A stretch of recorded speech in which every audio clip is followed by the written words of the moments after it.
Salut les devins, c'est Saikyo. Je viens vous parler aujourd'hui avec de très bonnes nouvelles concernant l'anime Boruto et son futur très proche, vous allez le voir, car nous avons les spoilers pour quelques épisodes à venir. En tout cas, pour l'épisode de ce 6 décembre 2020 et surtout pour celui du 13 décembre 2020, c'est extrêmement intéressant. Je vais remercier énormément les équipes du site bleachmx.fr pour leur traduction. Vous allez voir que également l'anime va faire place à un nouvel arc qui va réellement vous plaire et vous séduire. Mais juste avant ça, ce 6 décembre 2020, donc là en fin de semaine, nous aurons l'épisode numéro 177 qui aura pour titre le système de détection du mur de fer, et en termes de synopsis, de premier résumé, on y apprend que grâce aux capacités de perception du clan Yamanaka, les entrées et les sorties du village de Konoha sont maîtrisées et contrôlées. Il décide alors de se concentrer sur la création d'un nouveau système de détection. Yamanaka Inojin fera partie de l'équipe de recherche. Pendant ce temps, Boruto et Shikadai vont prendre des rôles de faux intrus pour tester ce nouveau système de détection. Bien qu'il soit un Yamanaka, Inojin ne parvient pas à retrouver le chakra de ceux qui jouaient les intrus.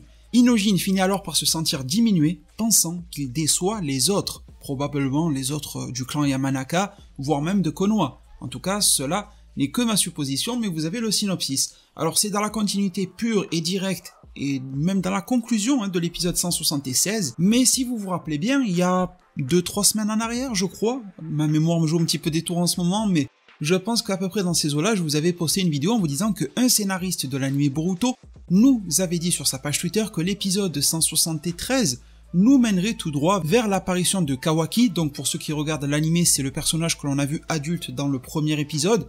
Il apparaîtra enfant ici, forcément, et pour ceux qui connaissent déjà le manga, je n'ai pas à vous présenter le personnage de Kawaki, vous le connaissez tous très bien. Et donc, depuis l'épisode 173, on attendait donc que la conclusion de la confrontation face à Dippa fasse le travail et amorce l'histoire de Kawaki.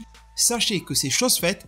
Dès le 13 décembre, dans à peu près 11 jours, tout dépendra de quand vous regardez la vidéo, si pensez à regarder la petite date inscrite sous la vidéo, parce que si vous la regardez bien après, bon ben l'épisode sera déjà sorti. Ça m'arrive des fois qu'on commente en me disant oui mais le truc il y est, ou il est déjà sorti, ou il n'y est pas. Faut regarder bien la date quand même à laquelle vous regardez la vidéo, c'est pas forcément celle à laquelle moi je publie. Et en plus par les temps qui courent, souvent cloîtrés chez nous, métro boulot dodo et j'en passe, il est encore plus aisé de se perdre dans les dates et de se perdre dans l'espace-temps de manière générale. Mais en tout cas je suis là pour remettre les pendules à l'heure. Le 13 décembre 2020, nous aurons l'épisode numéro 178 de l'anime Boruto.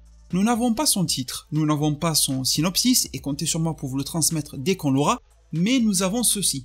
Cette page de magazine japonais qui nous révèle que le personnage de Ao, avec son chara-design pour l'anime Boruto, arrive dès l'épisode 178, et on y apprend d'autres choses lorsque l'on traduit ces pages. Visiblement, ça sera en lien avec les chapitres 16 et 17 du manga Boruto, et le titre de l'arc n'est pas l'arc Ao, parce qu'on avait tous peur pour les lecteurs du manga qui connaissent son histoire, que l'anime tricote énormément sur Ao pendant je ne sais combien d'épisodes. Certes, il va avoir une importance et tout ça, mais on voulait pas réellement en bouffer plus que nécessaire. Ça ne sera probablement pas le cas, ou pas trop le cas, parce qu'on sait que l'anime va toujours déborder, car l'arc ne s'appelle pas l'arc Ao, mais l'arc réceptacle. Bien évidemment, pour les gens qui ne suivent que l'anime, je n'en dirai pas plus, mais les gens qui lisent le manga, c'est jour de fête, parce que l'arc réceptacle, c'est clairement quelque chose dans lequel on voulait plonger tête baissée, quoi. On voulait vraiment déguster cela en animé. Donc le nom de l'arc, du nouvel arc de l'anime Boruto qui arrive dès l'épisode 178 sera l'arc réceptacle. Je sais que je le répète beaucoup, mais ça me fait super plaisir de vous le dire, et j'espère que la joie est partagée de votre côté. On lui apprend même, d'après un petit synopsis, que l'arc du réceptacle commence en décembre, donc le 13 décembre 2020, et que la Team 7 va rencontrer Ao.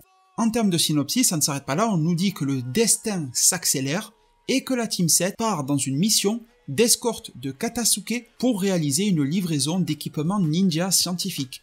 Durant ce chemin-là, la Team 7 rencontre Ao.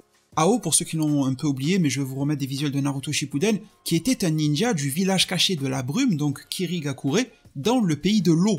Et ça sera justement au travail de cet arc de l'anime, travail qui a déjà été fait dans le manga Boruto, de nous expliquer ce qu'il a pu devenir depuis la 4ème grande guerre ninja et tout ça, et quelles sont ses intentions désormais et son rôle dans l'arc à venir. Mes très chers devins, j'espère que cette vidéo vous a empli de joie. Nous avons donc l'épisode 177 qui va développer Inojin d'une manière sympa, mais encore une fois, le développement c'est bien, mais quand il y en a trop, c'est comme tout dans la vie, trop c'est trop. Vivement alors l'épisode 178 pour, je l'espère de tout cœur, ne pas se faire flouter et rentrer pleinement dans l'arc réceptacle tel qu'on nous l'a annoncé. La Jump Festa et tout ça devrait nous apprendre pas mal de choses aussi autour.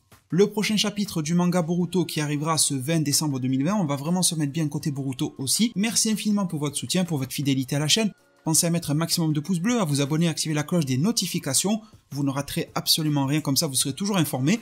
Merci pour tout, prenez tous extrêmement bien soin de votre futur. Et à plus pour de prochains arts divinatoires.